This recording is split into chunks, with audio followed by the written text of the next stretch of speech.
was under the impression for many, many years that cancer was a genetic disease. There's no question about it. I was indoctrinated just like almost everybody else. So you actually kind of talk about some of this in your recent paper, which I've actually sort of printed out. It's very provocative.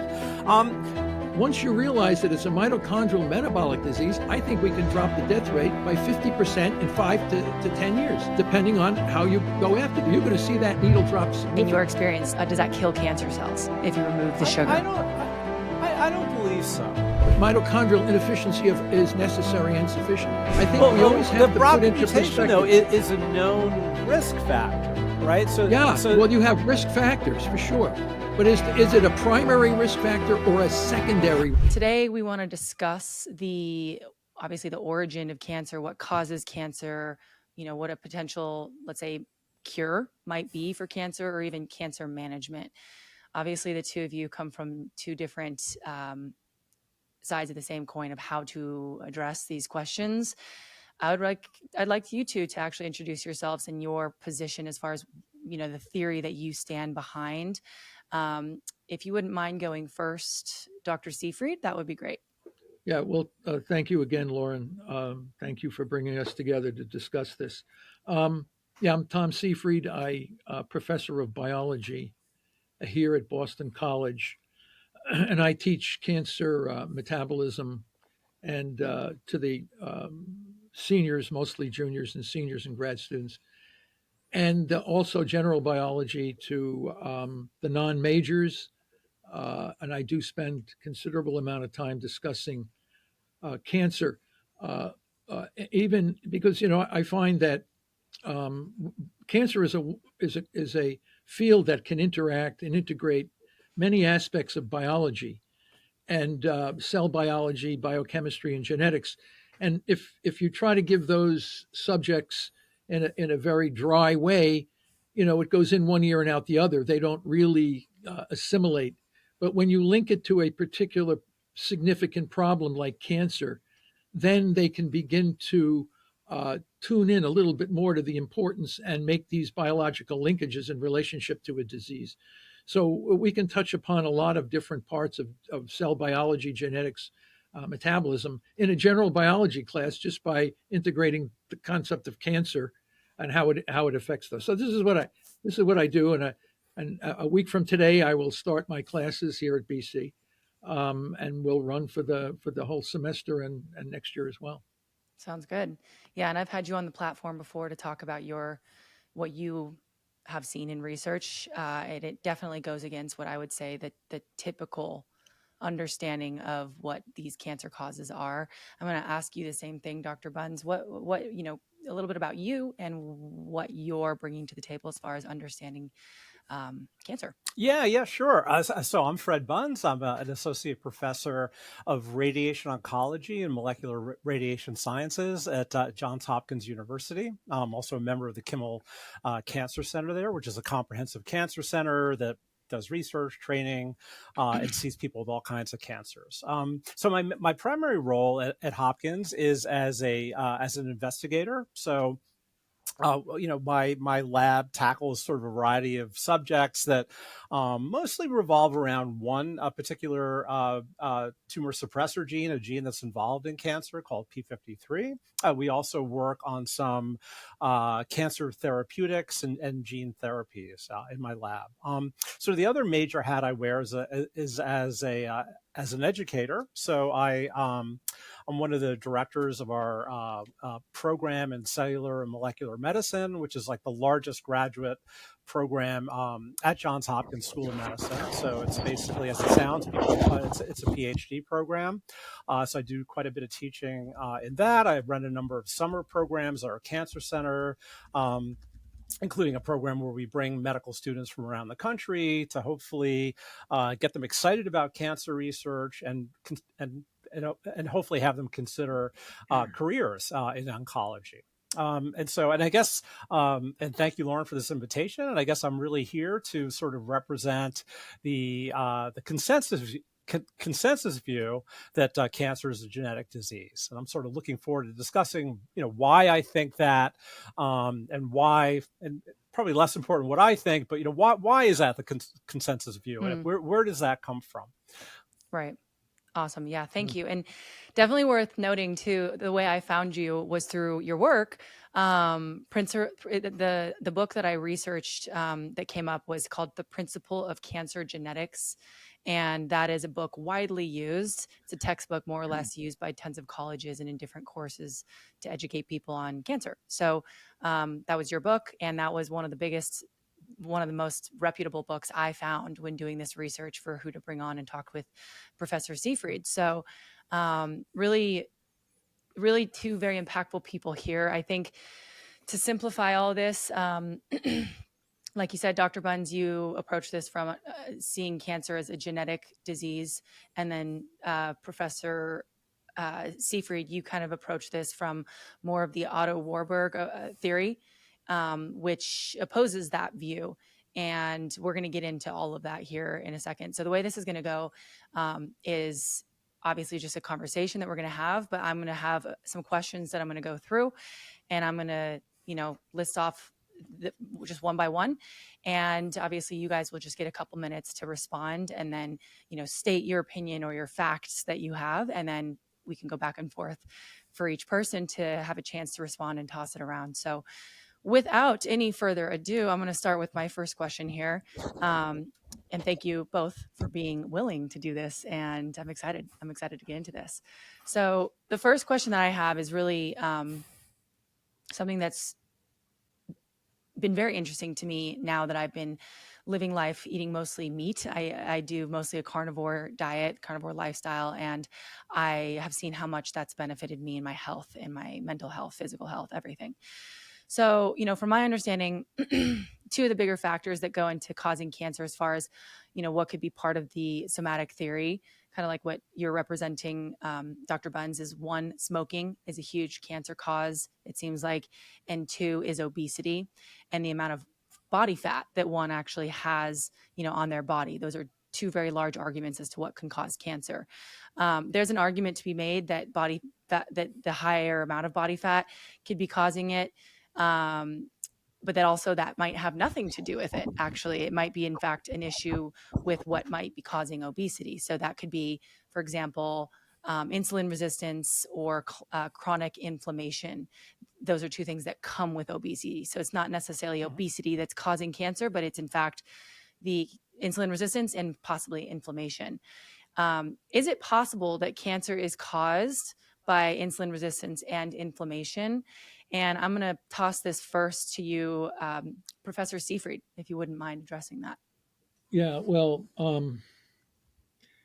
let me just say, first of all, that as we know, right now, cancer is killing about almost 1,700 people a day in the United States from the work of the American Cancer Society, which comes to about 70 people an hour. And these dead bodies pile up year in and year out. So obviously, we have a major problem that seems to be getting worse year in and year out. We're not making any major drop in death rates, or I would say death rates in dead bodies per day. So, but as far as the obesity epidemic is concerned, obesity is an effect of an imbalance of nutrients. There is a correlation between obesity and risk of cancer, and some have said that by looking you see more cancer in obese people, but I think it is a reflection of the inflammation and insulin insensitivity, and you have a lot of underlying metabolic problems that go into this. So the question is, how would systemic inflammation in the body lead to a tumor in a particular organ of a person that would have this? And the answer is, we and others have shown that obesity, that inflammation can damage morphogenetic fields and mitochondrial function. It creates oxidative stress in the mitochondria of cells in a particular organ, and this leads to mutations in the nucleus and dysregulated cell growth. So yeah, inflammation is a provocative agent that can underlie a number of different disorders, cancer just being one of them. But how we view inflammation as the linkage to the damage to the respiratory system in the cell, producing reactive oxygen species, which then lead to nuclear gene mutations as a downstream epiphenomena. But the issue, of course, is dysregulated cell growth. How does that lead to a cell going out of control? And when a cell has damaged oxidative phosphorylation, it falls back on the default state of fermentation, and fermentation is linked to dysregulated cell growth. So we've put together the pathway from provocative agents like inflammation or these kinds of things, and specifically linked to obesity, because people do understand that there is some sort of a connection between the obesity, but it's more linked to systemic inflammation. And also, you have elevated glucose, which drives the dysregulated fermentation of these cells. So, blood sugar is there, elevated, but that's just a facilitator, it's just the fuel. What's causing the problem is the damage to oxidative phosphorylation, leading to secondary downstream effects. That's the way I would address that question. Okay. And I just really quick before I get to you, Dr. Buns, I want to clarify. I have spoken with you, Professor Seyfried, before about this, and I had to get like a very much clear on what you're talking about. There's a lot of science going on in there that I don't necessarily know about, right? So for people that are listening, and tell me where I'm wrong with this, but I'm going to try to get it right. Ultimately, cells are supposed to use oxygen to generate energy. And what happens in your theory is that, once a cell can no longer use oxygen anymore, they have to revert to, basically old school ways of generating energy. That is something only like cancer cells really do. Normal cells generate energy through oxygen.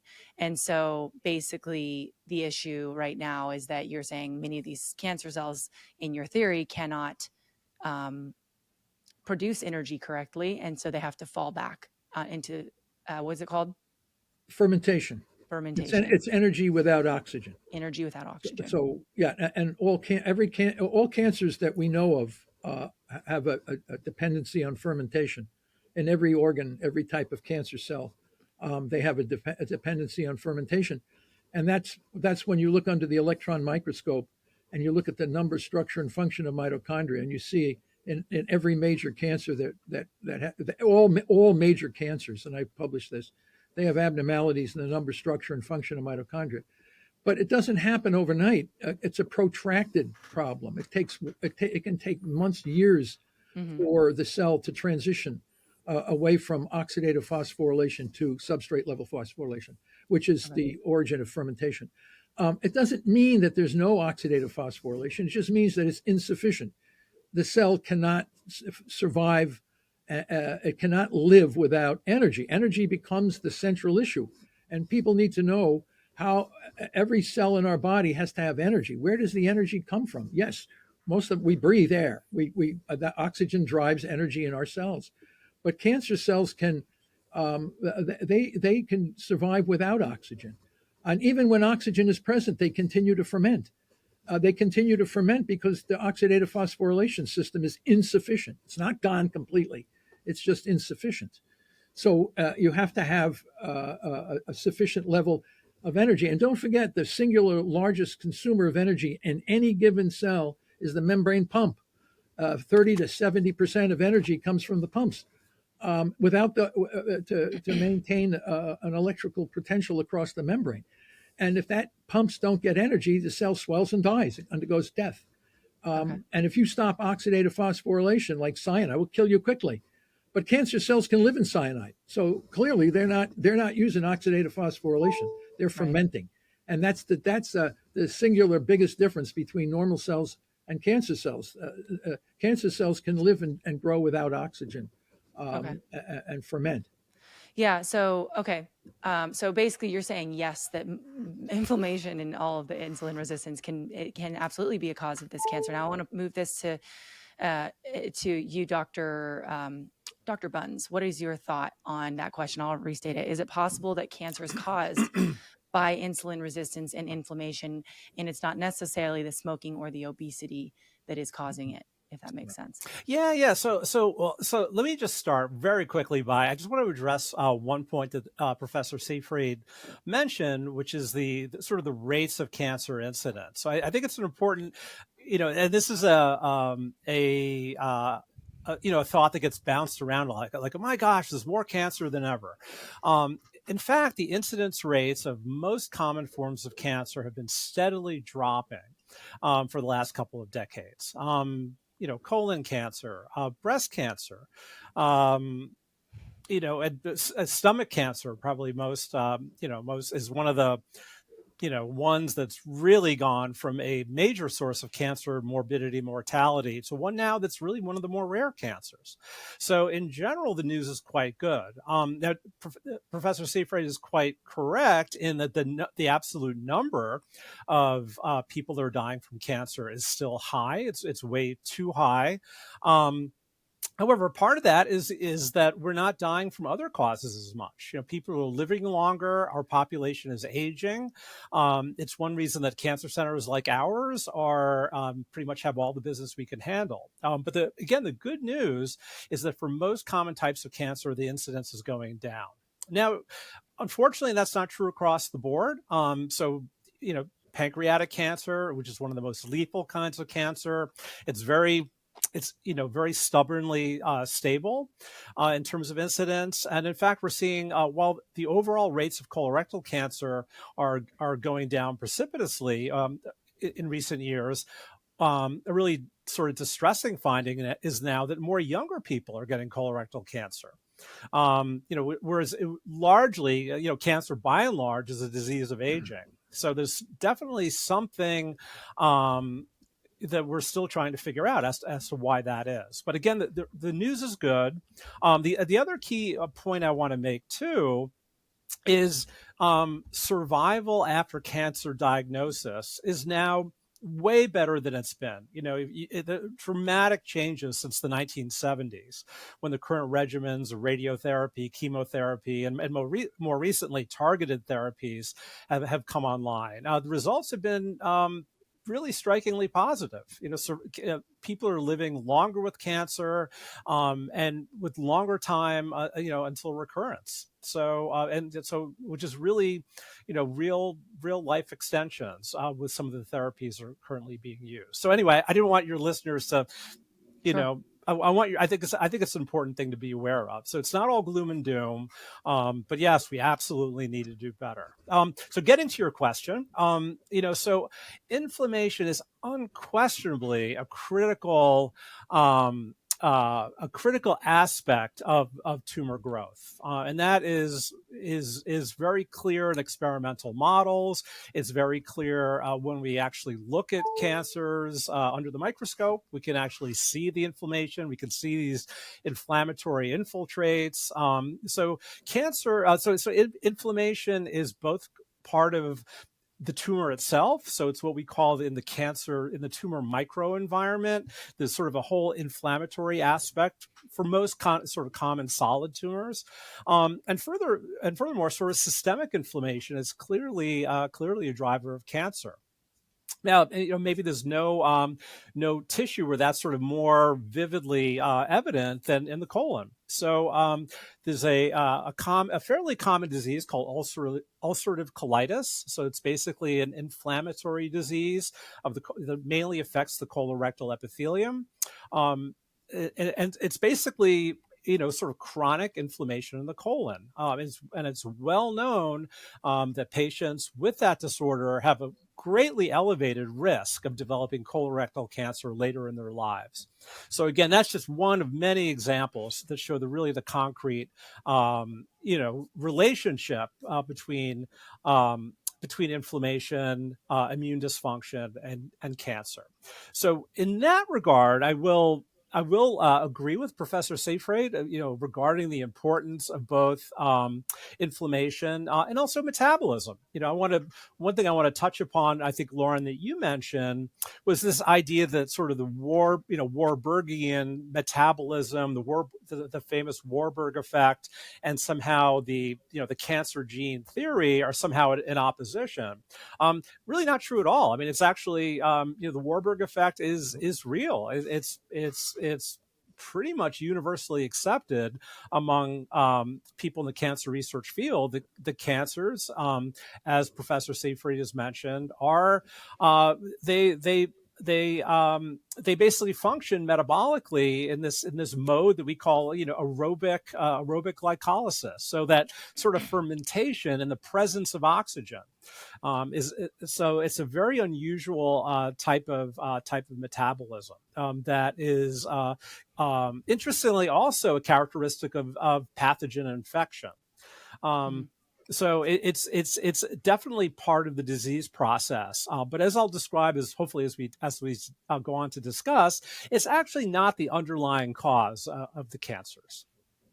Okay. And inflammation insulin resistance, is that all coupled into your response there too, or is that just with inflammation? Yeah, no, it's really, they're very interrelated, so it's very well known that, in a sense, obesity does have inflammatory aspects. It's known that, people that are obese have issues with, inflammation in various tissues. So they're really some of these systemic, that you could talk about local inflammation, like in the case of ulcerative colitis, but it's also sort of systemic, inflammation that it has been associated with obesity. And in both of those cases, it's definitely an important ingredient in sort of promoter of sort of tumor progression.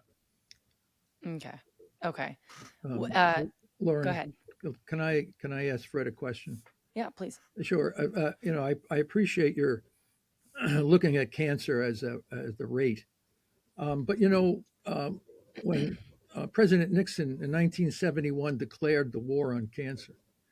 When we talk about wars, we don't talk about the number of soldiers killed per number of people in the society.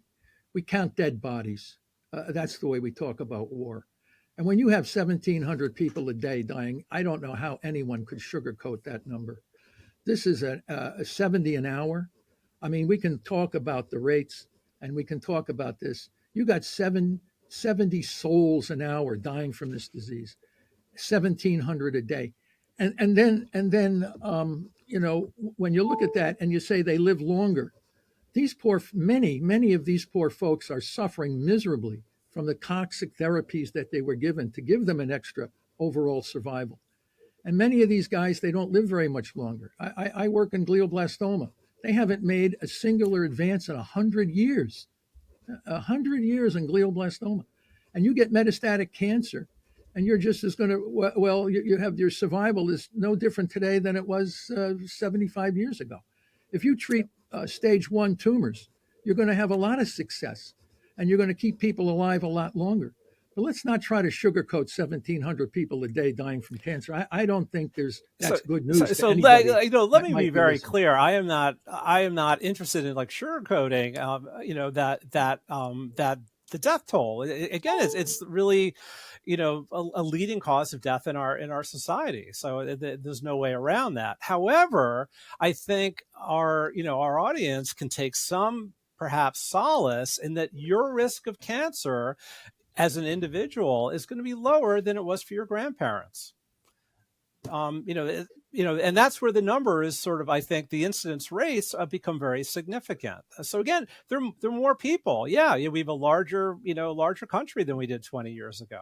So all these, there are many aspects, ways that you can look at it. So, I guess, maybe, I'm more of an optimist. I'm very excited by the progress we've made, but I'm also motivated to sort of continue the progress into tumors like glioblastomas, where I totally agree. There's been very, very little progress in those types of tumors. But I think rather than focus on those, we could all at the same time say, well, the other side of the coin is there's some cancers that were almost universally fatal. chronic myelogenous leukemia, for one, which now is a very survivable form of cancer. So we're living in a world where cancers that were killing people a generation or two ago are now very manageable. Dr. Seyfried, would you agree with that? To an extent, I would, but I still think we're not making any major progress. The death keeps going up. I count dead bodies, and every year they get worse and worse. If you have something that works, like the protease cocktail for AIDS, you got a dramatic drop in death. It was like overnight. You could see we have continual increase in cancer, and yeah, we're starting to treat a lot of cancers far earlier. These zero cancers, stage ones, and these kind. You can have success with that. However, if you're going to radiate and poison people to make them healthy, you also put them at risk for later on afflictions. And I see so many people coming. They do live longer, but they're living longer from a minor tumor. You take a guy with stage 4 lung cancer, he ain't going to live that long. And the treatments they give these guys today are just horrific. So I'm looking at a situation that's out of control. I'm not looking at something that we're making any major progress. And I'll let the people judge for themselves. All you have to do is look at the obituary pages, and you're going to see the numbers of dead people, politicians, movie stars, businessmen, industrialists. These guys, we're all at risk. And yes, they're younger. The people, I agree with Fred. There's no question about it. I'm seeing it myself. We're younger and younger. I can't believe how many emails I'm getting from people in their early 30s and early 40s with colon cancer and all these kinds of cancers. And it basically has to do with our diet and lifestyle. We're eating more highly processed foods. We're not exercising nearly enough. And we're putting ourselves at risk not only for cancer, but for a variety of other chronic diseases as well. But I was under the impression for many, many years that cancer was a genetic disease. There's no question about it. I was indoctrinated just like almost everybody else. But then I started to see cancers that have no mutations. And I said, how do you explain cancer as a genetic disease when you have some cancers that have no mutations, as Stratton's group and Parsons' group and Verteg's group and all these groups are seeing no mutations in cancers. I find that shocking. And then I thought, well, maybe there's only some mutations that lead to this, like these driver mutations. And now we find all these driver mutations in normal tissues that never become cancer. I said, how is that possible? What's going on with that? And then the nail in the coffin to me was the nuclear transfer, mitochondrial transfer experiments. I mean, when you view all of these inconsistencies together, you can't rationally think that this is a disorder of genetic regulation. We have never found a tumor that goes without fermentation. We have never found a tumor with normal number, structure, and function of mitochondria, regardless of what their genetic mutations are. And Fred knows that almost every cell in a tumor has a different genetic profile than any other cell in the tumor. Different tumors, there's thousands and thousands of mutations now that are being found in these cancers, but they're all fermenters. So the common phenotype of cancer is fermentation metabolism driven by insufficient oxidative phosphorylation. We have found no tumors that are different from that, although they are different genetically for sure. Okay. How would you, Fred, tell me how you deal with tumors that have no mutations? Yeah. So, explanation? that's an interesting question. So I was looking at, so you actually kind of talk about some of this in your recent paper, which I've actually sort of printed out. Is very provocative. I guess the simplest way to address that is there are really virtually no tumors that have been detected with no mutations. Okay, so the papers that you cite in this manuscript, so the one from the Stratton group, which is a well-known, it's basically the Sanger Center in the UK, which is a major sequencing hub globally. So they did a study in early 2007. that where they basically looked at a panel of, I think, 550 or so genes, and they were able to use sequencing technologies at the time that were very novel and powerful, and they found mutations in many of those tumors. And so the genes that they chose to look at were genes that encoded a class of protein that we call, there are enzymes called protein kinases. They were known to play an important role in signal transduction, and notably, protein kinases are actually enzymes that we can actually target with some drugs. So they took a very focused look at this set of genes to look very broadly in a set series of several hundred cancers to see whether they would find mutations. Okay, so let me. What did they say about the 73 tumors that had absolutely no mutations? that's in 550 genes. Okay, we have about 20,000 genes. No, but So, they had no mutations of the 550 genes in 73 out of the 200 tumors they looked at. right, yeah, and that's So that's fine. that's tumors without mutations. No, they didn't sequence the rest of the genome. They're looking at, what is that? Okay, so they did not do a deep dive on these tumors then. They found No, some. no. So they didn't have the ability to. So notably, and this is maybe a little plug for my institution, later that same year in 2007, the very first complete cancer exomes were sequenced at Johns Hopkins University. So in those cases, they were actually able to look at all the 20-something thousand protein encoding genes, and what they found mutations in all of them. There were no tumors where there were Okay, no well, mutations. I just saw the 73 that didn't have. Well, and the new work by Verteeg in 2020 says that we can't find mutations in ependymoblastomas. So it's not just some. Yes, I agree with you 100%. These are not common, but if you find any tumor where there's no mutation, like the B20 tumor, that the glioblastoma had no mutations in any of the three major signaling cascades, it raises a question. Like, okay, and when I looked at the papers that had these no mutation, the authors of those studies never addressed that. Why would you not ignore an observation not consistent with your hypothesis? Yes, so I think you're misunderstanding. I think you're misunderstanding the data, with all due respect. So again, that the paper by Parsons et al. You just mentioned, looking at the brain tumors, again, that was another study done by my colleagues here at Johns Hopkins. You're right; they found no mutations in these three major signaling pathways, but they found other mutations. Again, remember, this is a time of discovery when they're discovering more different pathways. So IDH1, right, a gene I'm sure you're very familiar with, frequently mutated in gliomas, was not known about then. It was only subsequently, delving deeper into the genomes of these tumors and finding these recurrent mutations. And by recurrent, Lauren, I mean they find them in patient after patient. So not 100% of patients will have every characteristic mutation, but all tumors have some mutations. Now, well, I mean, we can debate that based on the data. I would have the people look themselves at the value, have them come to their own. I looked at it and I saw tumors with no mutations. But I have to be honest with you.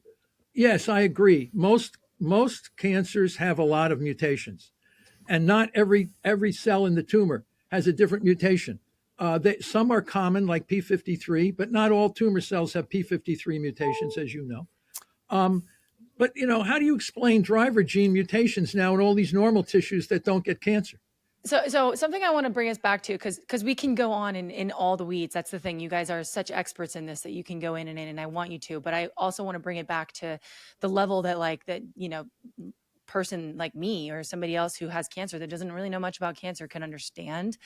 And one of those questions, what I think is really important, is to really, in just one sentence, say, if you can, and I know like it might be a long sentence, but like a very simple sentence, what do you believe causes cancer or could be causing it? Because I think we need to clarify what Otto Warburg thought in simpleton words, right?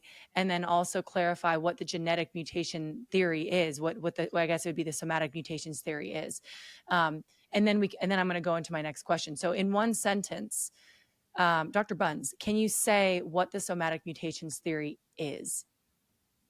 Well, so at the outset, let me just mention, I prefer the cancer gene theory as the way to Okay. sort of describe it. And the reason for it is that not all cancer-related mutations are somatic, meaning they don't all occur during the life of the individual. That in fact, some of them can be inherited through our germline, either through parents or during de novo mutations that occur during embryonic development.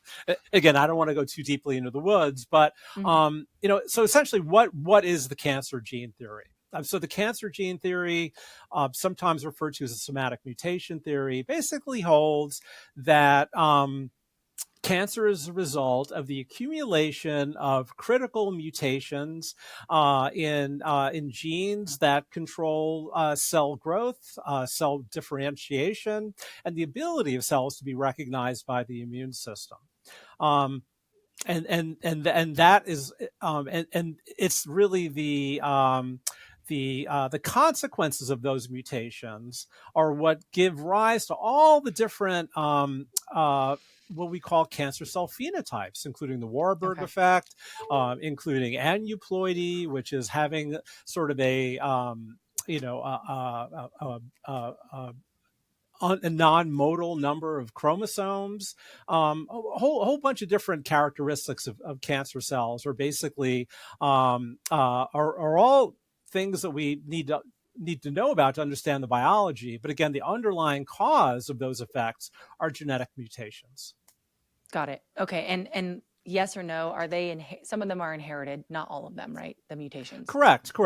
Most of them arise during the lifetime of the individual, but in a small number of cases, but significant number of cases, cancer mutations can be inherited. Okay. And so what you're expressing there is the generally adopted theory behind cancer. That's, I would say the theory that I would say most people would agree with. Now, obviously, Professor Seyfried, you're of the opposing side to that. Now, poke holes in what is your theory? Please explain what the Otto Warburg theory is.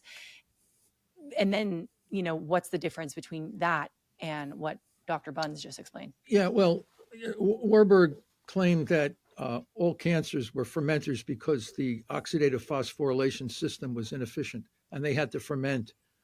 And we know that fermentation is the default energy state. This is the state of all organisms on the planet before oxygen came into the atmosphere 2.5 billion years ago. So at that time, all the cells from fossil work, cellular fossil work, were their dysregulated cell growth driven by a fermentation metabolism. When you develop cancer today, the cells get abnormal energy metabolism. The oxidative phosphorylation becomes corrupted. And that leads to the formation of reactive oxygen species, which are carcinogenic and mutagenic. And Dr. Bunz has gone through knows that ROS, or DNA damaging reactive oxygen, the nitrogen radical, the oxygen radical, they will cause mutations in the nuclear genome, in the DNA. It's known ROS cause mutations. They come from the mitochondria. Why? Because the oxidative phosphorylation system is corrupted. It's inefficient. And if it's inefficient, the cell has to turn on fermentation. And we see that all cancer cells are fermenters. We have never found a cancer cell with a normal oxidative phosphorylation system. But the other issue, of course, is when we take the nucleus out of it, all of the nuclear mitochondrial transfer experiments were very revealing in letting us know whether it was the genes in the nucleus or it was something in the cytoplasm that was responsible for the dysregulated cell growth. I think that binging is coming because I'm using the Chrome.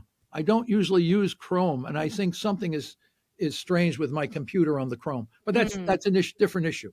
But let's look at this. When you take the nucleus of a tumor cell with the somatic mutations, with the driver mutations, and you put it into a normal cytoplasm, you get regulated growth. You don't get dysregulated growth.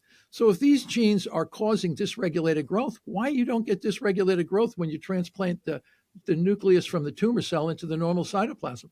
And if you do the reverse experiment, that is, if you take the normal nucleus, which has normal integrated genome, and put it into the cytoplasm of a tumor cell, you get dysregulated growth, which is cancer. And this has been done in multiple in vivo and in vitro experiments. So the thing that I want to Well, understand I is would say that my question was, if this were a genetic disease, you would expect the nucleus from the tumor cell to derive dysregulated growth, which is cancer. And it doesn't. But if I take the normal nucleus and put it into a tumor cytoplasm, I get dysregulated growth. So that clearly tells us it's the cytoplasm. And in the cytoplasm, you have mitochondria, and the mitochondria energy dictates the cell cycle and the cyclins through the electrochemical gradient in the inner membrane of the mitochondria. The mitochondria is responsible for cancer. Damage to oxidative and the mutations in the nucleus are effects of the ROS produced in the mitochondria. So okay. I'm looking at some cancers with no mutations, driver gene mutations in normal cells that never develop dysplastic growth, and I'm looking at the nuclear transfer experiments.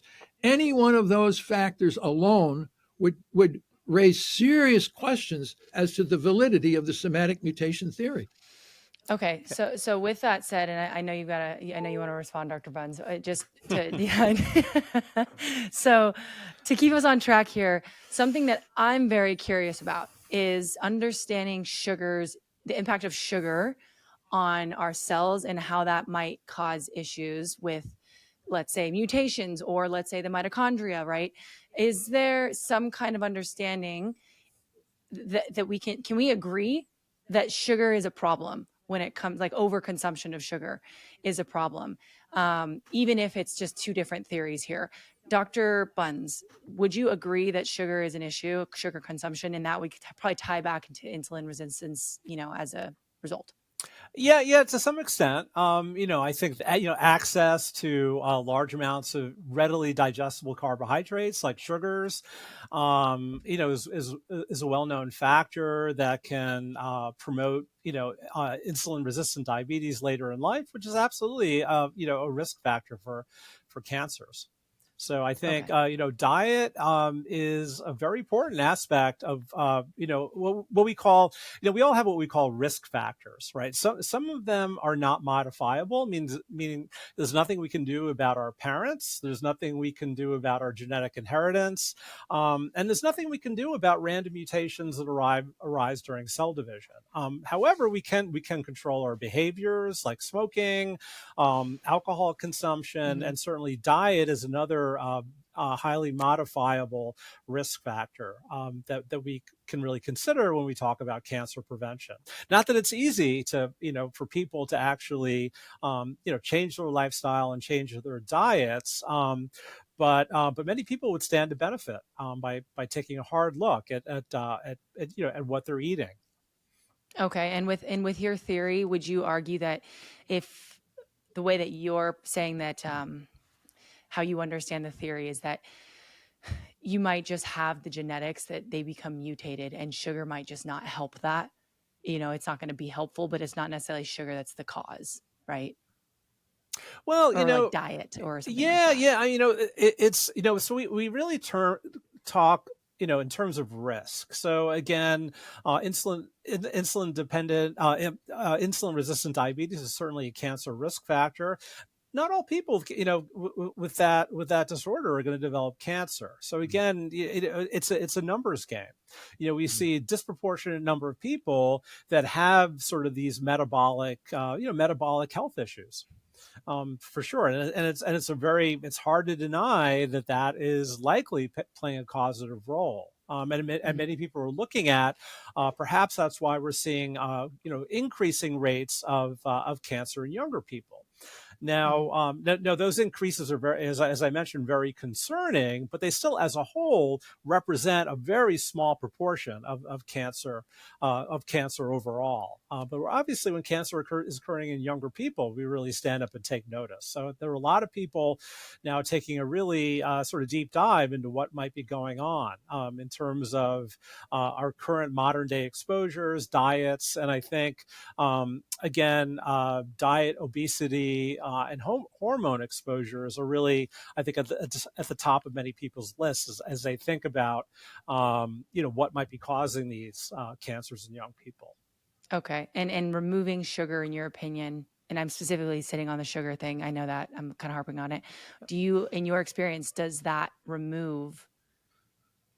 kill cancer cells I if you don't, remove the sugar? I don't believe so. Because the body has a lot of ways of producing those, the fundamental building blocks of metabolism. So you don't necessarily have to have processed sugar. So my short answer to that is no. But I think, all things in moderation is sort of generally, a good, a good way to kind of consider your own diet. Got it. Okay. Thank you. Yeah. So let's go to you, Professor Seyfried. I'm going to ask you the same question. Do you think that sugar has could sugar potentially be a cause of cancer issues that you're seeing specifically in the mitochondria and generating energy? Well, sugar, let's be honest, sugar is not a carcinogen. You can use the Ames tests and put sugar on. Sugar does not cause mutations in the nucleus. Sugar itself does not damage mitochondria. What damages mitochondria is systemic inflammation, radiation, intermittent hypoxia, oncogenic viruses, all of which impact negatively on the structure and function of the mitochondria. If you have a neoplastic growth in your body, elevated sugar in the bloodstream will make the tumor grow faster because it's a prime fermentable fuel. But the sugar itself is not a carcinogen. So you have to separate causality from what's actually driving the growth of the cell. Yes, if the numbers of studies that have been shown in people with a broad range of cancers, whether it's breast, colon, brain, lung, liver, if you have high blood sugar, those folks don't live as long on the planet as people that have lower levels of sugar, glucose. Let's put it this way: it's glucose. Don't forget, we evolved in a Paleolithic period for tens of thousands of years, where highly processed carbohydrates were not present anywhere in our diet. If you Albert Schweitzer looked at native populations that lived according to their traditional ways, cancer was extremely rare in these folks. In fact, he looked at 40,000 people in Africa and find one. It's in the book, Noakes's book. The Inuits of the North regions, their cancer was unknown. As soon as they started the Western diet and lifestyle, little exercise, large amounts of highly processed foods, they got systemic inflammation, obesity, chronic heart disease, cancer, and a variety of other disorders. So sugar itself is not a cause of cancer, but sugar and all the other highly processed foods with little exercise. Don't forget, we evolved as a very active species.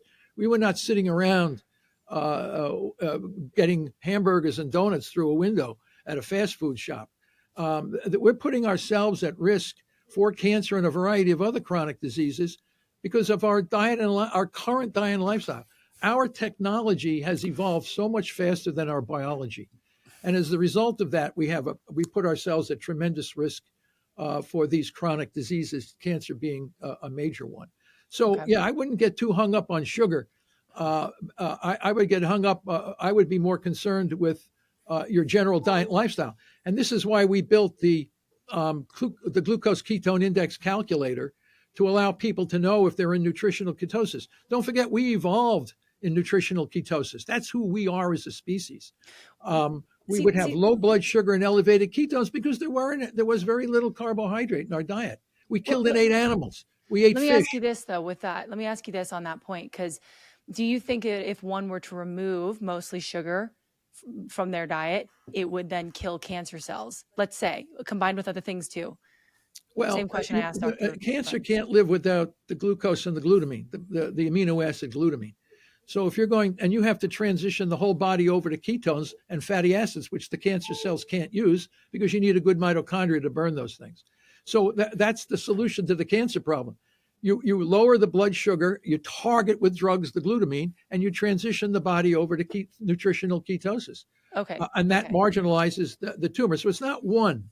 You have to realize you have two fuels driving the dysregulated growth, the glucose and the amino acid glutamine, which is fermented in the mitochondria. It's not oxidized, it's fermented. And that's our new findings.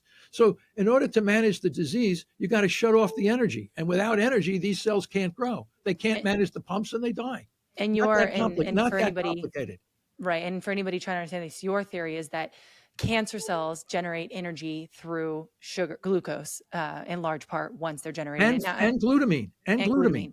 And okay, so Dr. Buns, what do you have to say about that? Yeah. Well, that is very correct. Again, the metabolic profile of cancer cells has been studied for many years. We have a lot of insights as to sort of how that, how those cells behave. Let me tell you a little sort of anecdote, a little story about a really interesting experiment that was done a number of years ago that I think might perhaps shed some light on our discussion and might further give you a little bit of a sense of why, how does genetics figure into all of this? Again, with talking about the abnormal sort of mitochondrial functions, in cancers. I sort of agree with all of that. Cancer cells do have very aberrant metabolism.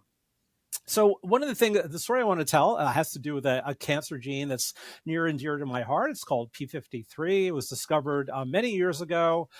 We've been studying it for years, and we're still learning really fascinating things about it. This is a gene that's mutated at about half, give or take, of all human cancers. So it's very prevalent. It's certainly not in all of them, but in a good solid proportion.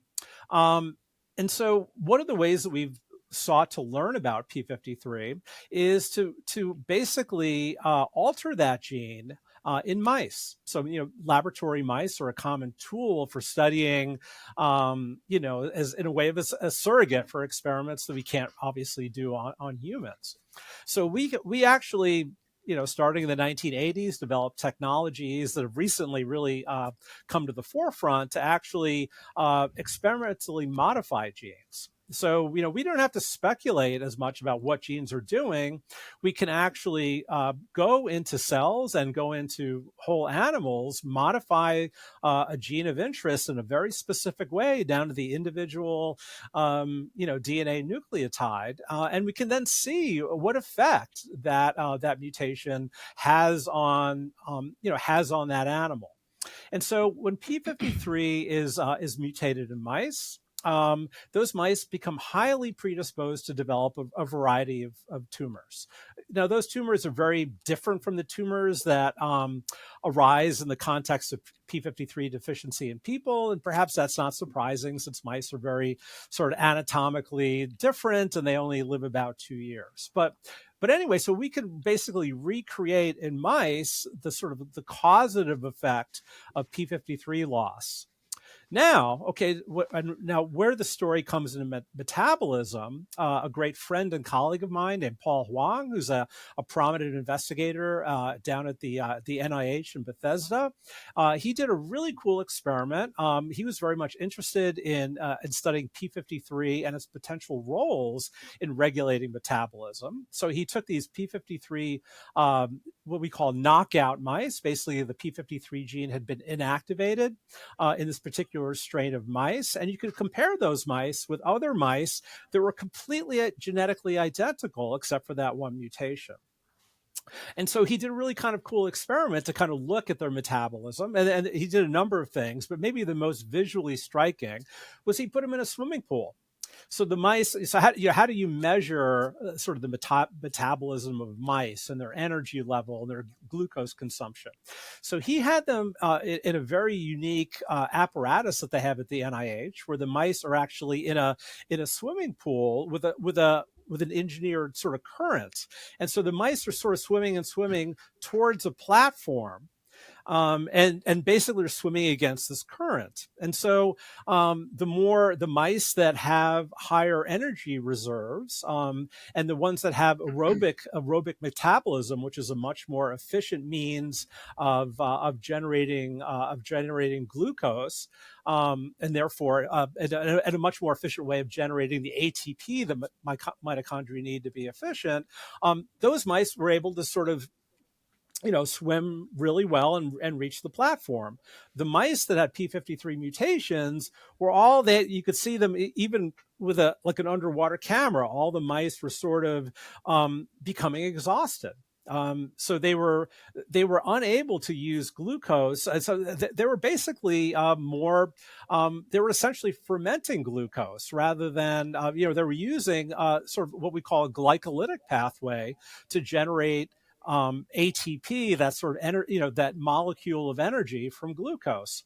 And so Paul, my friend and colleague, he took a closer look at this. So there's a clear metabolic defect in these mice with the P53 mutation. And when they took a closer look at it, it turns out of the many genes that P53 is known to regulate, one of them is a gene called SCO2, which is an integral component of the respiratory chain in mitochondria. So his study provided one of the very early links between a common genetic alteration and a metabolic defect that's ubiquitous in cancer. Now, as I mentioned, not all cancers have P53 mutations, so presumably there are also other mutations that can similarly, either directly or indirectly, affect these metabolic pathways. Okay. Yeah. Okay. Well, I'm familiar with that study as well. And P53 disrupts mitochondrial function and Li-Fraumeni and other conditions. And, you disrupt mitochondrial function, you're going to force cells to rely more heavily on fermentation in order to survive. So it's a mitochondrial metabolic disorder. And the tumors would be dependent on a fermentation metabolism for dysregulated growth. So you would then, to manage that, you would simply target the availability of the fermentable fuels in the body of the mouse, or the human, I should say. And I think Fred's right. You have to be cautious in how you look at certain animals with a 7-fold difference in basal metabolic rate compared to us.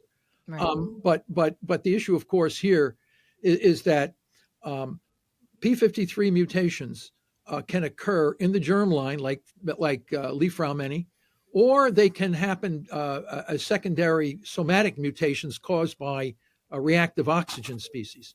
So either way, you can have germline mutations in P53, or you could have somatic mutations in P53.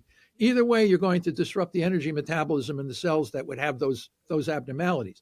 Therefore, they would be dependent. So that means the origin of the dysregulated growth is coming from a disruption of oxidative phosphorylation followed by a compensatory fermentation.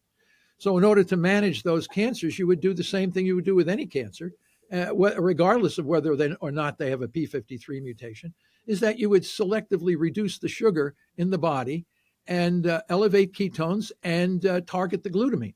The glutamine is the second big fermentable fuel in these cancer cells, and they ferment it in the mitochondria through mitochondrial substrate level phosphorylation. So you're going to get those two fuels. If you take one away, you'll slow it down. If you take the other away, you slow it down. But to get rid of it, you really got to hit those two fermentable fuels simultaneously while the body is in nutritional ketosis. So because your normal cells will get really, really healthy burning fatty acids and ketones, but the tumor cells are marginalized. So yes, Professor, would you agree? Just to sort of not to talk over you, but so would you agree though in those models and both in the mice and in individuals with Li-Fraumeni syndrome that the p53 mutation is the underlying cause of the metabolic dysfunction? So if we're talking a little bit about sort of what's the chicken and what's the egg? yeah, okay, that's extremely important. Extremely important. So the question is, are they primary or secondary risk factors? Is what now? In whether you have a germline mutation as being a mutation linked to a neoplastic condition, like, and a germline is just hereditary. Yeah, right? yeah, hereditary. Yes. So that would be true if the Li-Fraumeni mutation were 100% penetrant. No known germline cancer that we have found is 100% penetrant. Like Huntington's disease, you get Huntington's disease. Everybody that has a mutation in the protein Huntington gets the disease. Li-Fraumeni is one of the highest penetrance risk factors that we know of genetically. It's about 85%. That means 15% of the people who have that mutation don't, maybe for a tumor suppressor genes or something like this. The primary cause is damage to oxidative phosphorylation. That's the primary cause. The reason, again, the tumor genesis is a time-dependent process, right? So, again, there's this sort of the risk factor, and also people, this sort of that stochastic, sort of, factor as to when, people will lose that additional allele of p53, right? So in other words, Li-Fraumeni syndrome for our listeners is basically a condition that's caused by a mutation in every cell in our body in the p53 gene. So normally we have two healthy copies of p53, one we get from the paternal side, one from our mothers. In some cases, if we inherit one defective copy of p53, that leaves our cells with only a single functional copy. So in many ways, we're sort of, we can develop normally, but these patients are at extremely high risk of cancer. Now, why don't all of them develop cancer? Well, they develop cancer at different times in their lives. So it has to do a little bit with the luck of the draw when that initial founding cell of the cancer loses that remaining wild type p53 allele. And the timing of that can vary. So not everybody gets to age 45 with Li-Fraumeni syndrome and gets cancer. There's a range, and some people are sort of, that range will be outside of their normal lifespan, so they won't get cancers. In some respects, Professor, the penetrance of Li-Fraumeni syndrome is actually much closer to 100%. And let me tell you why. So among the really interesting phenotypes of p53 mutations, in other words, what are the characteristics of people that have a mutant p53 in their germline? So people with who suffer from Li-Fraumeni syndrome also have a metabolic phenotype. It's really interesting, and I've talked to physicians that actually take care of these families and sort of keep track of, they kind of monitor them for tumors because they're at such high risk. One of the really memorable things that one person told me once is he can look down the hall. So often, families that are afflicted with this disorder will bring, they're bringing the whole family in for a consultation, the kids, everybody. You can actually see from down the hall which individuals are affected by Li-Fraumeni. So again, it's a monogenic disorder. So not everybody will. So about half the offspring from a normal individual and an individual with Li-Fraumeni syndrome, only half the kids will carry that trait. If you look down the hall, you can see just by their sort of body mass index, you can sort of tell which are the Li-Fraumeni mutation carriers. So it's so it's really to my mind, it really creates a vivid illustration of the underlying role of genetics in this type of metabolic dysfunction. Well, I mean, I'm not opposed to that at all. I mean, when we know that mutation affects the electron transport chain, what is intriguing to me is that you would have a few, and you're right, it's very high penetrance. I'm not arguing with you. In fact, it is the highest of any germline that I know many is the highest penetrance. But again, it's not 100%. And every one of the people who do eventually get a tumor, whether it's a brain tumor, ovarian tumor, they have a range of different kinds of tumors in the body of those folks. Every one of them is fermenting. And don't forget, you need oncogene turn on. When you have damage to oxidative phosphorylation, oncogenes must turn on. The HIF1 alpha, the MYC, and all these, they are facilitators of bringing the fermentable fuels into those cells in order to allow them to be shift to the fermentation. So you have to know when the genes are playing a role. As I said, if you put a new mitochondria, the oncogenes turn off because there's no need to ferment, and they are the facilitators of fermentation. Yeah, many, all the tumors that we have looked at, they're all basically fermenting because the mutation itself damages oxidative phosphorylation. So the linkage is very tight. But all the others like BRCA1 and retinoblastoma, they also damage oxidative phosphorylation. The penetrance is lower than many for sure. But every one of the germline mutations that I have looked at has damage to oxidative phosphorylation with compensatory fermentation. Now, if you damage oxidative phosphorylation and do not get compensatory fermentation, that usually causes death because you're going to stop the energy. You got to have energy either from fermentation or oxphos. So if you shut down oxphos too quickly, cells will die. They won't form tumor. So you have to have the upregulation of the compensatory fermentation, which is driven by oncogenes. But these are facilitators. They're the effects, not the cause. Yeah, well, so let me actually address. There's a point that you raised earlier about. I believe you mentioned these findings that you can actually find cancer, tumor suppressor and oncogene mutations in normal tissues, right? So how could that be? It's a very important observation. I think it's sort of worth addressing. And you're absolutely right. They do find mutations that even in some cases have clonally expanded in, for example, skin tissue. They found them in the crypts in the colon. These are very common findings, actually many of which have been made by Michael Stratton's group, who I think would be very much in the camp that the mutations cause cancer. And so what a key factor of sort of genes as a cause of cancer is that one genetic alteration is not sufficient. So that's sort of a key, I think takeaway for this is that it's, for example, if you look at even tumors that arise in Li-Fraumeni patients, those tumors will have that germline P53 mutation with loss of the wild type allele, but they're going to have other mutations as well, other oncogenes that contribute to tumor growth. And as you described, many of those genetic changes also affect metabolism. For, the RAS signaling pathway, which is a highly recurrent, really recurrently mutated signaling pathway in a whole range of cancers, is known to be very important, for example, in glucose transport. So again, the underlying genetic alterations really fuel a lot of these sort of metabolic abnormalities that are universally seen across tumors. Yeah, well, we know the RAS mutation damages oxidative phosphorylation. Pen Wang showed that a while ago, that mutation. You don't get cancer with healthy mitochondria. If you want to prevent cancer, you got to keep your mitochondria healthy. All cancer cells that we know of have abnormalities in the number, structure, and function of mitochondria. That's the commonality of all cancer. They have different genetic mutations for sure, but that's a downstream effect of the RAS production.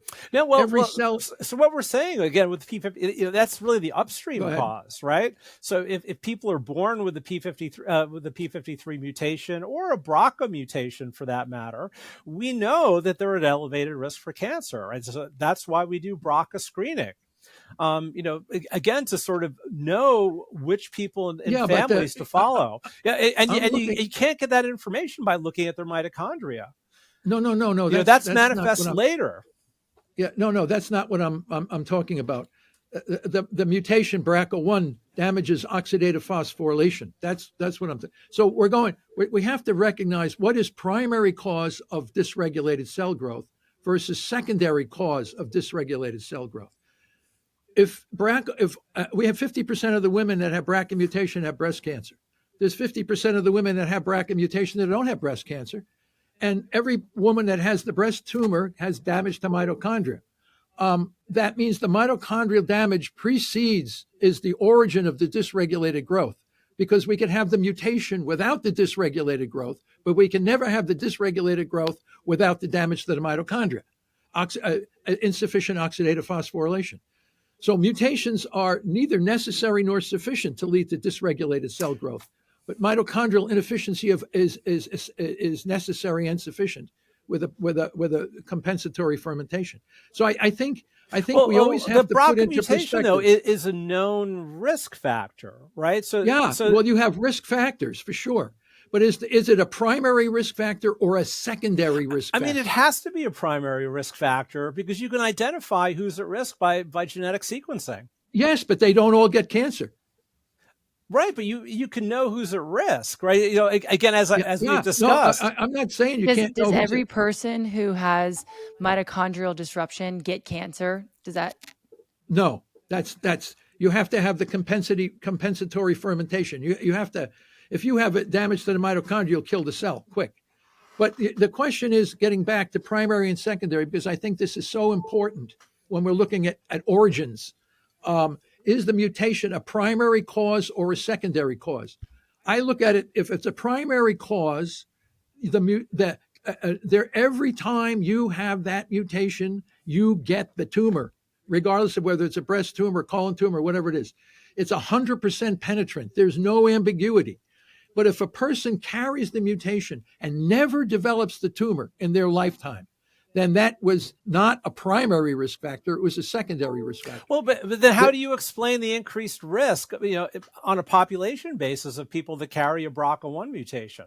Yeah, but there's a lot of women that why have are they getting BRCA. more? Yeah, but why is there more cancer in that population? Because that mutation damages oxidative phosphorylation. Right. So that's a cause and an effect, right? Yeah. But you cannot find a tumor without damage, insufficient oxidative phosphorylation. But you can find women with BRCA1 mutation that don't have cancer, or ever get cancer in their lifetime. So yes, it's a very significant risk factor, but it's a secondary risk factor. The key is the primary. What is the primary elicitor of dysregulated cell growth? And it is insufficient respiration with compensatory fermentation, which has been found in every known cancer that anyone has looked at. No one has ever seen tumors with normal oxidative phosphorylation. In vivo. In vitro, you see this because oxygen consumption is not an accurate marker for respiration in vitro, but in vivo it is. So I think you have to look at. I think it's important for people to look up the differences between primary and secondary risk factors. Smoking is a secondary risk factor.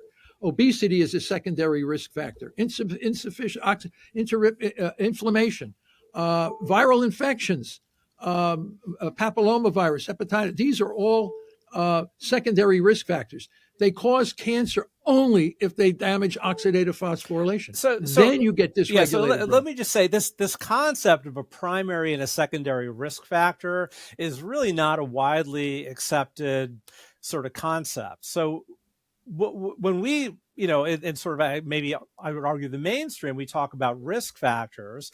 There are sort of risk factors, but there are also underlying causes. And so those are two different things. So if you create a mouse that's going to get cancer later in his life, the underlying cause is that genetic alteration.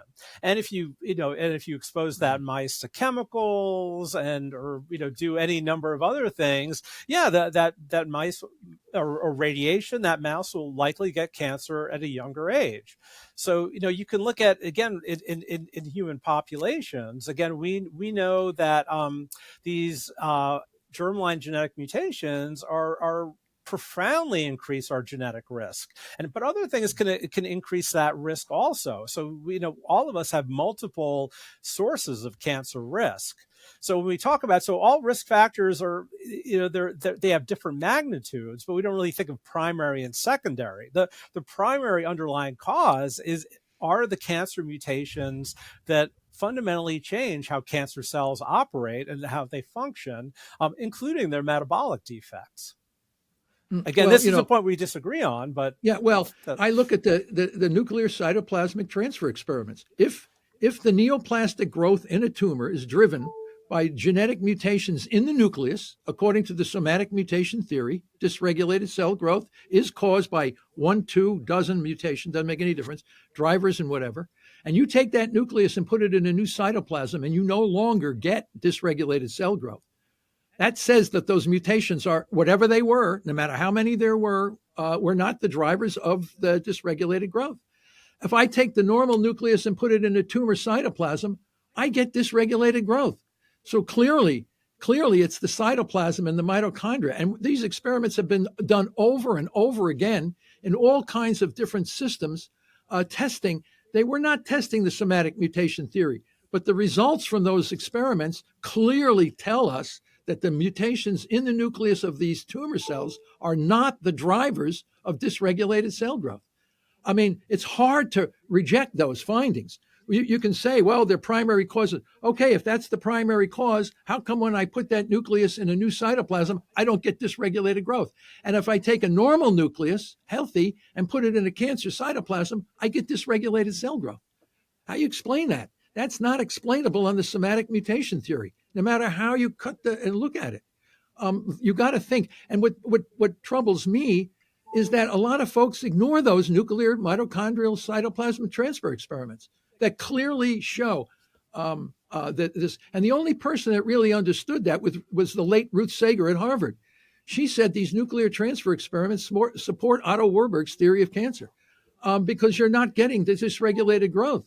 When you put a tumor nucleus into when you put a tumor nucleus into a normal cytoplasm.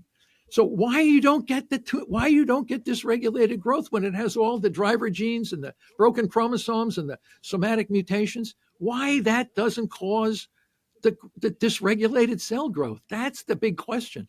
And the bigger question is, how come nobody discusses these kinds of experiments? This is my conundrum. People were saying, well, I didn't know about those experiments. Well, I think everybody needs to know those experiments and look at them and say, how do you explain this phenomenon of cancer dysregulated growth based on these nuclear cytoplasm transfer experiments? They're not consistent with this somatic mutation theory. So I want to just say that, and I think people need to look at all the evidence.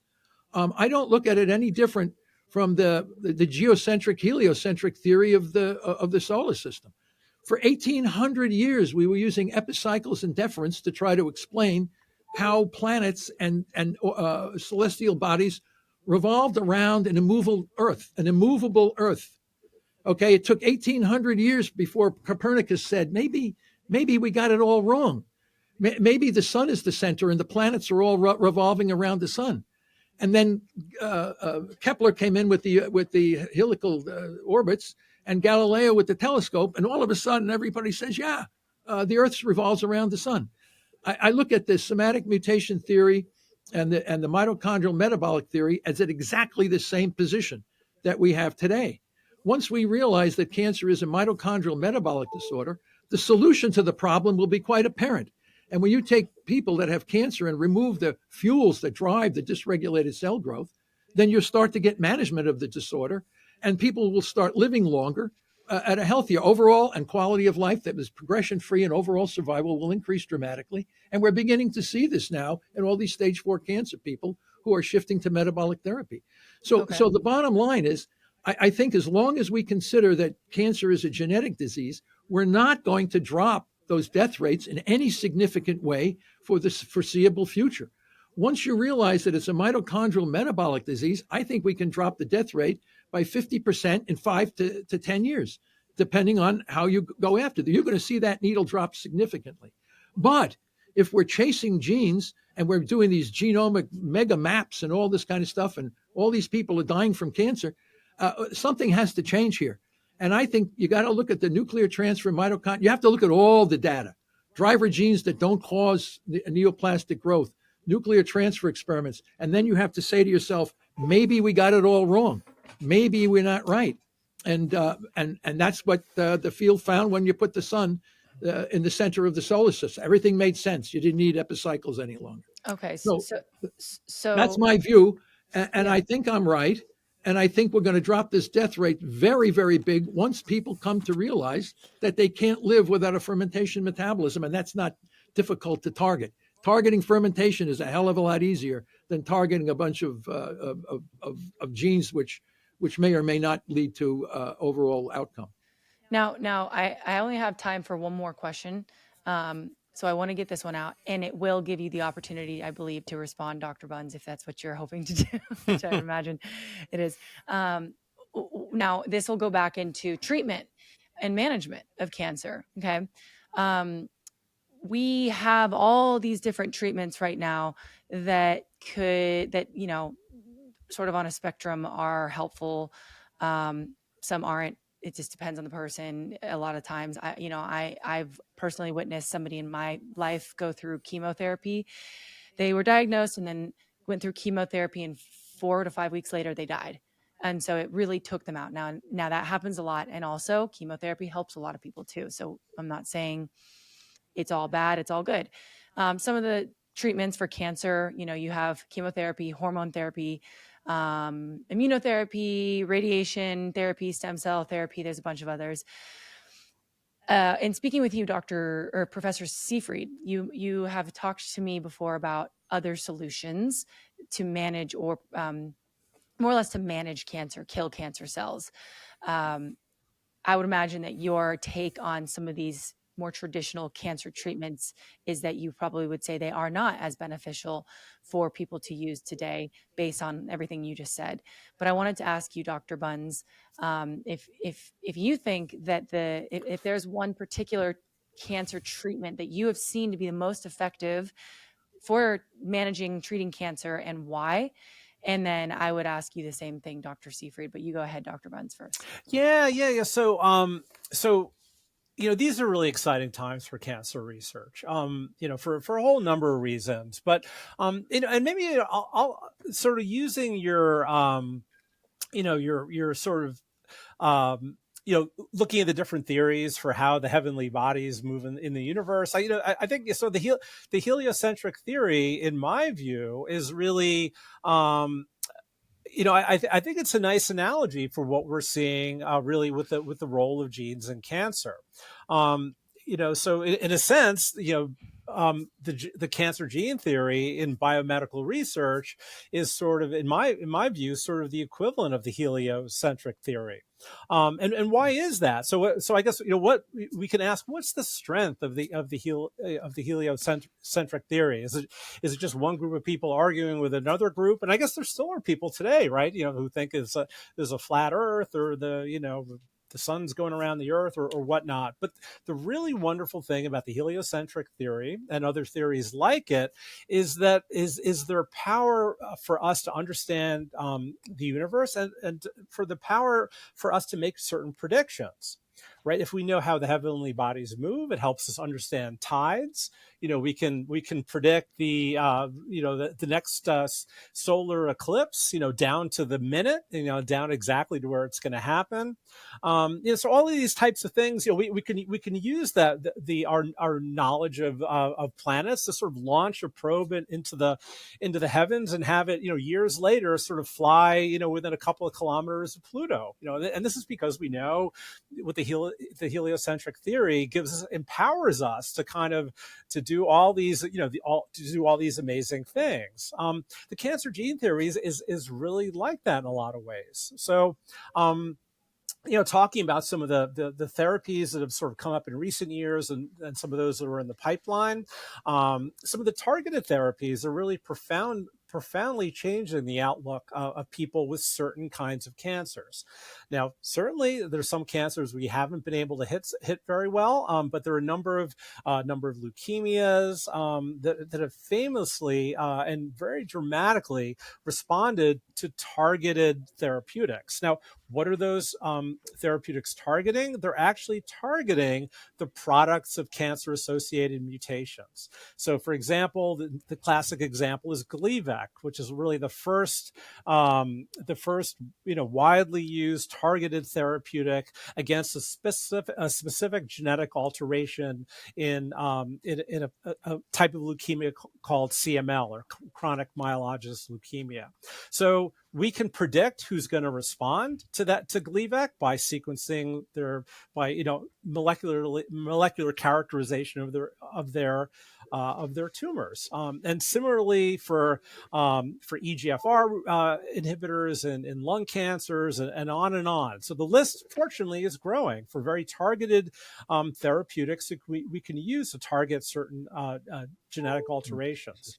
In addition, now, a particular type of therapy I'm really very bullish on, and I think we're going to continue to see really great strides in this area, is our immune-based therapies. So basically taking advantage of the different ways that the immune system recognizes normal cells versus cancer cells. And we know one very important aspect of what makes tumor cells immunogenic is really their mutational load, for example. So all those different genetic alterations that occur in the cancer cell, cause the production of these abnormal proteins, which then can in turn be recognized by the immune system. But cancers also, as a result of genetic alterations like P53, will sort of downregulate the presentation of those antigens. So I think we're learning now of ways of activating T cells against specific cancer-associated genetic alterations. And I think that's really where the next generation of really powerful therapeutics is going to come from. And so we'll kind of get away from using what these treatments are essentially poisons to really using our knowledge of cancer genetics to devise very specific therapies that can really target those specific alterations and, leaving the rest of our tissues, healthy and able to sort of, continue to grow normally. So I think that's something that we have to look forward to in the decades ahead. And hopefully the years ahead. I don't think it will even really be decades. Okay, awesome. And Professor Seyfried, I'm going to ask you the same. And I also have to preface this with, I just got an alert that I have 10% left on my camera. Yeah. Keep it as concise as you could, please. Well, I think the immunotherapies are based on the somatic mutation theory. We have 1,700 people a day dying from cancer. Those therapies have done nothing to drop the death rate. As a matter of fact, they've looked at all these genes over the last 92 genes, and they improve overall survival by 2.4 months. I mean, let's be honest. These poor people are suffering immensely from a misunderstanding of what the nature is. We have what we call hyperprogressive diseases. You give immunotherapies, yes, some of those targets are on normal cells. You blow out somebody's liver or kidney as the result of trying to help them. What is going on with that? Why would you treat any member of our species with any kind of a therapy that has a remote possibility of hurting them, or worse yet, killing them? I mean, this CAR T immunotherapy, Keytruda, Opdivo, this is based on an incorrect theory. We're not going to drop the death rate anytime soon, as long as you consider this is a genetic disease. Fred, you're just pushing. We're not going to drop the death rate, my friend. That stuff ain't going to help. There's massive evidence to say it's not dropping the death rate. It's killing people. And people are making a huge profit on drugs that don't work. Yes, there's always the blind squirrel that finds a nut, and you get somebody that really responds really well to an immunotherapy. Clinical trials, right? No, trials are killing these. That's what trials are not working. They're not improving overall survival in any significant way. You know that. You know the literature. So look at the survival. Why do we get all these people dead? You want to know if something works, you drop the death rate. You drop it big time. you choose metabolic therapy, you're going to drop that death rate. But God forbid anybody tries it. What happens if we do metabolic therapy and drop the death rate by 50% in 10 years? Are we saying, oh, we have the wrong theory here?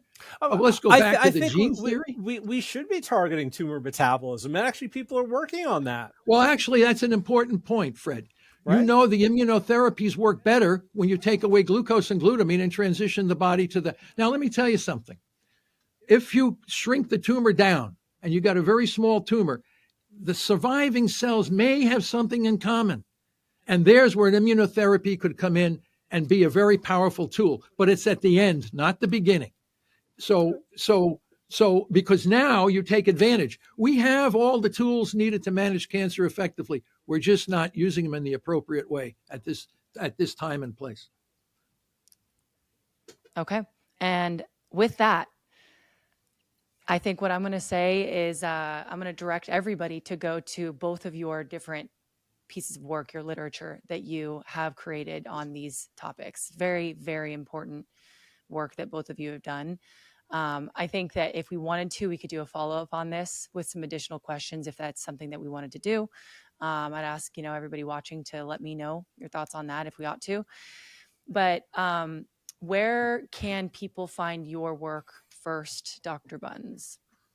Yeah. So my textbook is available on Amazon and a bookseller near you. So I'd invite, that's a great introduction, I think, to the topic, where I talk very broadly about cancer etiology, all the way through therapy. So I think that'll hopefully be useful for people that are trying to get a little bit their feet wet in this.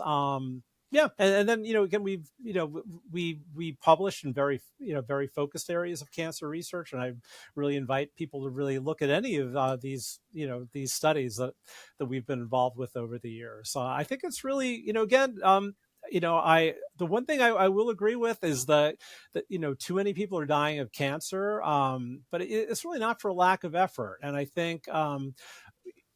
We're rapidly entering, I think, a new era where we're really going to see some real improvement in some of the most refractory types of cancers. Awesome. Yeah, that's the hope. That's what we're going for. And same with you, Professor Seyfried. Where can people find your work, please?